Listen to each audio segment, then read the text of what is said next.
जब हम किसी एलिमेंट पर क्लिक करते हैं तो वो इवेंट उसी एलिमेंट तक लिमिटेड नहीं रहता, वो ऊपर तक या नीचे तक भी ट्रेवल करता है। ये प्रोसेस कहलाता है इवेंट फ्लो और इसी के दो फेजेस होते हैं, कैप्चरिंग एंड बबलिंग। आज के वीडियो में हम डिटेल में समझेंगे कि कैसे ये इवेंट फ्लो काम करता है और कैसे हम ऐड इवेंट लिसनर के थर्ड पैरामीटर में ट्रू या फिर फॉल्स को पास करके इसको कंट्रोल कर सकते हैं। आज के वीडियो में हम डिटेल में देखेंगे कि कैसे इवेंट फ्लो काम करता है और कैसे हम ऐड इवेंट लिसनर के थर्ड पैरामीटर से डिसाइड कर सकते हैं कि इवेंट कैप्चर होगा या फिर बबल।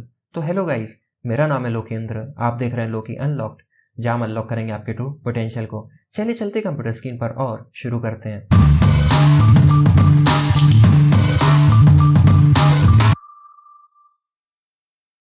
चलिए समझते हैं जावास्क्रिप्ट में इवेंट बबलिंग क्या होती है और इवेंट कैप्चरिंग क्या होती है।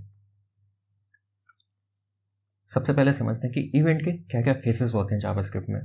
When an event occur like a click, जब भी कोई इवेंट अकर होता है जैसे कि click, it does not directly reach to your element, तो वो डायरेक्टली हमारे एलिमेंट पर रीच नहीं करता, it travel through three phases, ये थ्री फेसेस से होकर गुजरता है।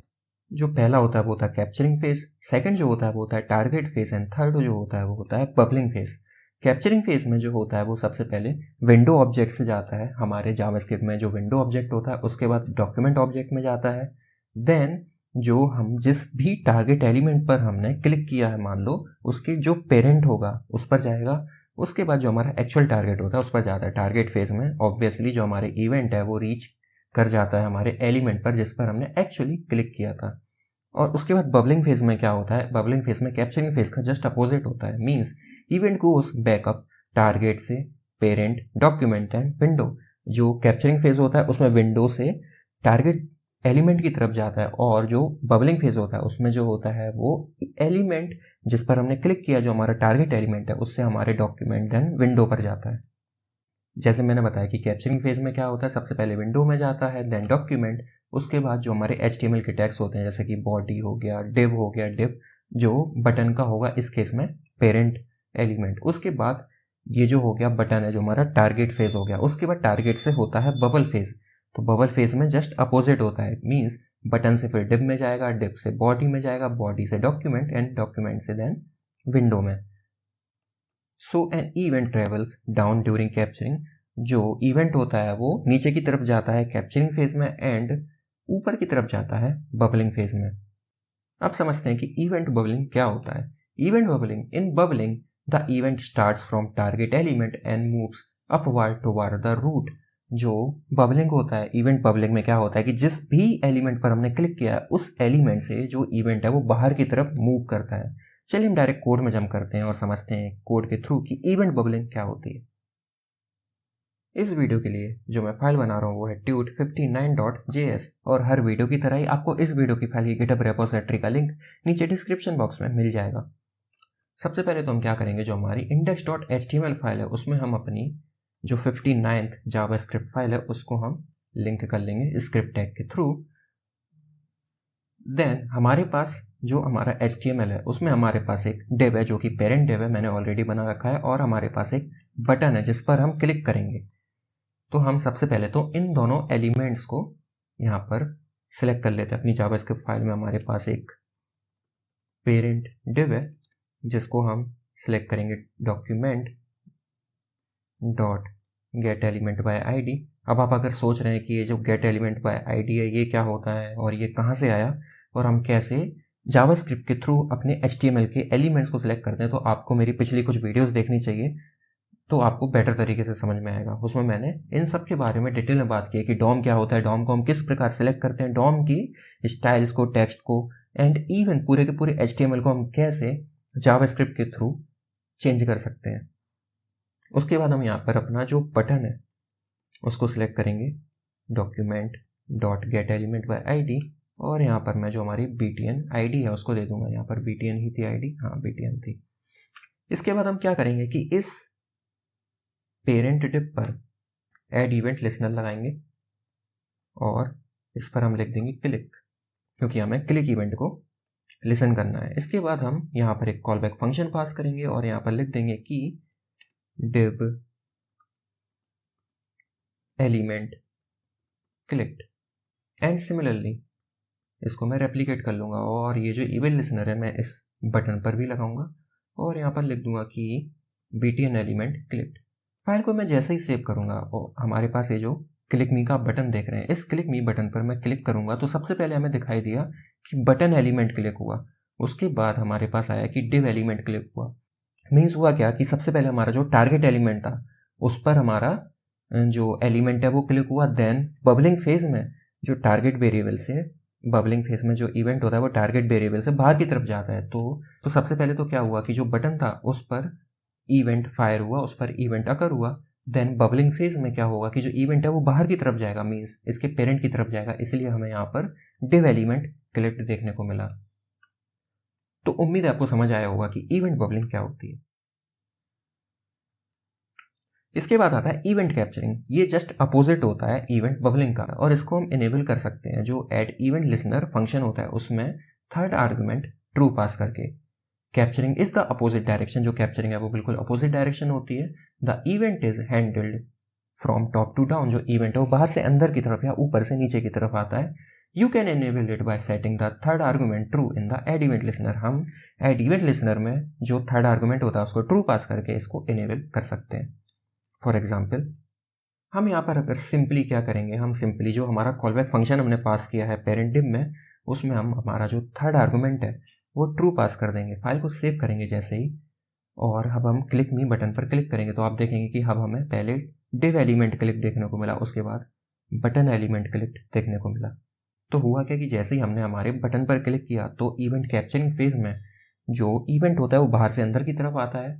तो पहले विंडो ऑब्जेक्ट में गया, फिर डॉक्यूमेंट में, उसके बाद जो हमारे बॉडी टैग्स हैं वगैरह वगैरह जितने भी टैग्स हैं तो वहाँ से होते हुए यहाँ पर ये पहले पेरेंट डिव पे आया, उसके बाद हमारा जो एक्चुअल टारगेट था उस पर ये अकर हुआ। तो ये होता है इवेंट कैप्चरिंग। तो उम्मीद है आपको event bubbling and event capturing दोनों ही समझ आए होंगे। इसके बाद होता है stop propagation. If you don't want an event to continue bubbling और कैप्चरिंग, अगर आप नहीं चाहते कि हमारा जो इवेंट है वो बबल करे मीन्स बाहर की तरफ जाए या फिर कैप्चर करे मीन्स अंदर की तरफ आए, तो आप यहाँ पर स्टॉप प्रोपेगेशन करके एक मेथड होता है, इसको आप कॉल कर सकते हैं। और जैसे ही इसको कॉल करेंगे तो हमारा जो इवेंट है ना वो बबल फेज में जाएगा और ना ही कैप्चरिंग फेज में जाएगा। मीन जैसे ही आप इस फंक्शन को कॉल कर देंगे तो ना जो हमारा इवेंट है वो ना बबल फेज में जाएगा और ना ही कैप्चरिंग फेज में जाएगा। फॉर एग्जाम्पल हम जानते हैं कि हमें यहाँ पर एक इवेंट ऑब्जेक्ट देखने को मिलता है।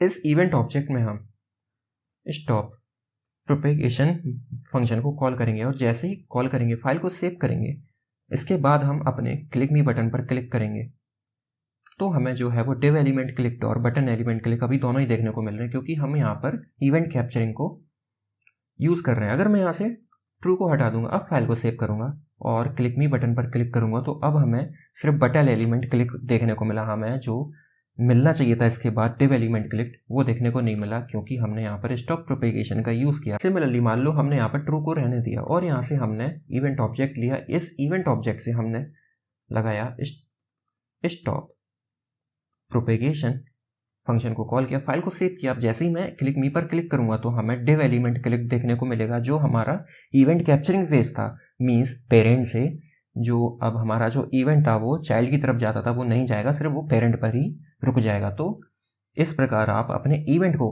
बबलिंग या फिर कैप्चरिंग फेज में जाने से स्टॉप कर सकते हैं।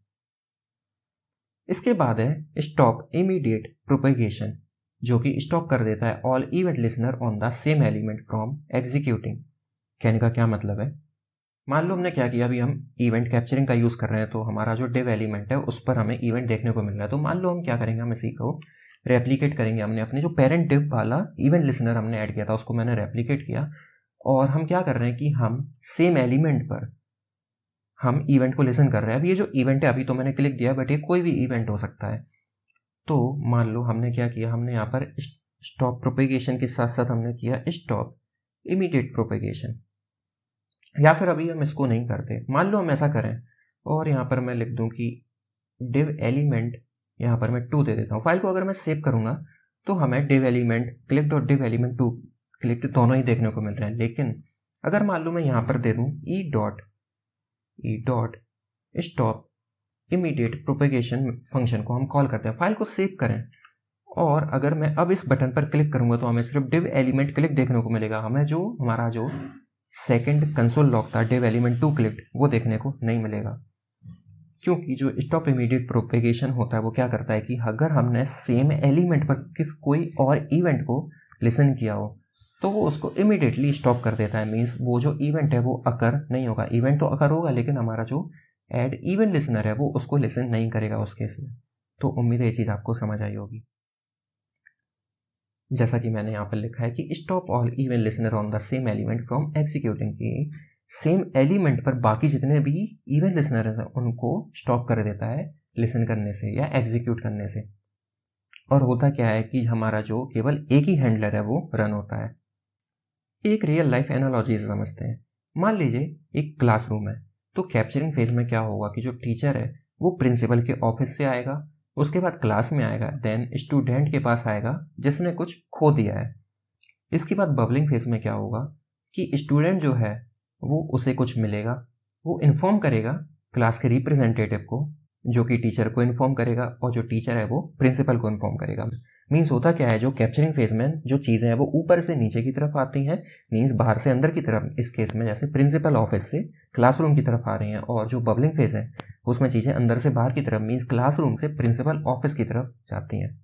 तो ये था इवेंट बबलिंग एंड कैप्चरिंग के बारे में एक ब्रीफ एक्सप्लेनेशन। अगले वीडियो में हम इवेंट डेलीगेशन के बारे में पढ़ेंगे। अगर वीडियो पसंद आई हो तो लाइक करें, नए हो तो सब्सक्राइब करें चैनल को, और बेल आइकन को दबाना मत भूलिएगा। धन्यवाद।